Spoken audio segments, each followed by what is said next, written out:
Welcome back to Savvy Sex in 60 Seconds. I'm Dr. Jenni, and this short sex therapy session is brought to you by Adam and Eve. We're finishing out July talking about sexual freedom, and today's topic is how to avoid rote, routine, transactional sex. Sex where we just go through the motions to get to our orgasm. So to avoid this boredom and disconnect, we really want to get creative and fun with foreplay. I define foreplay as all the moments outside the bedroom that help us get our sizzle on for when we do have sex.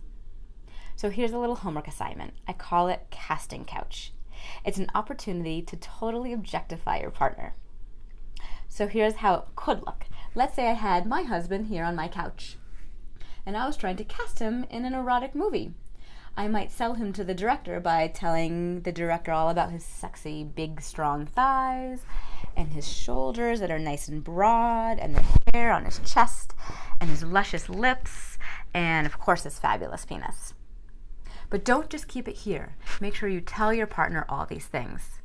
I actually bought my husband a pair of very short shorts for the gym, told him all of these compliments, and had a good time working out with him. And a good time later. So get creative with this, have fun, and we'll see you next week.